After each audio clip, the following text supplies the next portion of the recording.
choose to go to the moon in this decade and do the other things, not because they are easy, but because they are hard. Baby, oh baby, I love to call you baby.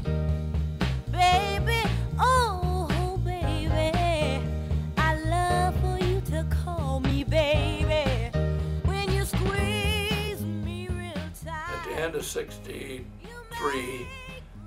I finished before Christmas, but we didn't get our diploma until February the 1st of '64.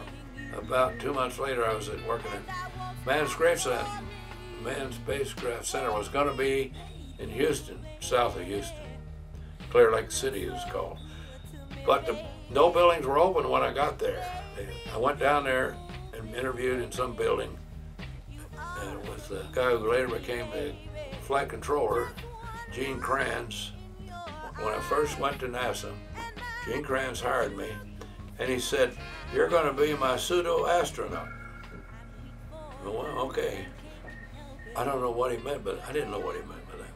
So I go back for full-time work. The day I got back to start my job was the very day that they opened up the administration building at the Spacecraft Center. Dr. Gilruth was the head guy, and his staff and other people. In this one building, the control center wasn't even done yet. So the first thing they had me doing was working with a telemetry guy on trying to figure out what number it belonged with what place to plug things in. My particular group was assigned to a ship. It was in Baltimore Harbor called CSQ was the name of the ship. We went to Baltimore Harbor, and NASA had all the telemetry that the spacecraft would have, and they could send it down to the ground. We sat there in the harbor, and that was the first test on it. There are other guys in these other places doing the same thing all around the world, see. That was the first test. That was before the spacecraft got up there. First landing on the moon was 11. I wasn't in the control center on that flight, because I'd done all the training all the guys trained for that flight. So I was in California at the time, believe it or not, because I was on vacation. And that particular day, I had a friend who had been a pilot in the Marine Corps. He lived in Santa Ana. When we came back home, we got on the radio, and that's when they actually landed on the moon.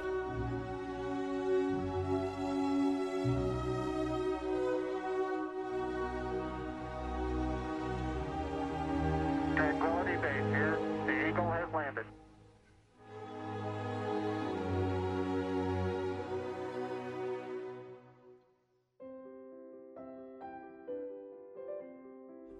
Well, then the next flight, that's one that the service module behind the command module blew up, and they lost a lot of their stuff, the power. They had some inside power, but they couldn't last very long. They're still attached with the lunar module, see.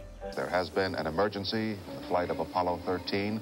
The prime objective of the mission, the landing on the moon, the further exploration of the lunar surface, has been canceled, and now the only consideration that remains is the safe return of the 3 astronauts. It happened at about midnight or something, and Gene Kranz was on duty. He was the flight controller of that flight. All the guys, thought, boy, we've lost them, we've lost them. He made this statement, and that's the name of his book. Failure is not an option. You ever hear that? He really said that. And that's what it says on his book, too.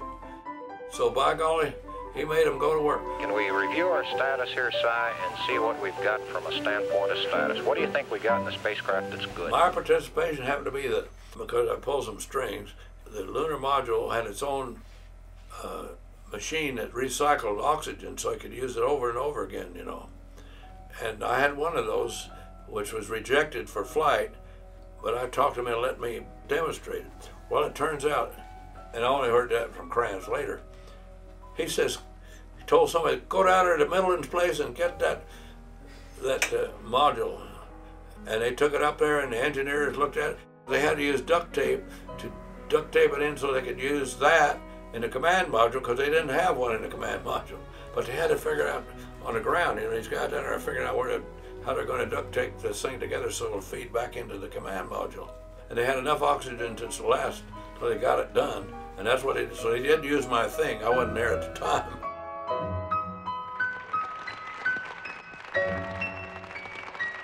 There's a chair in this room.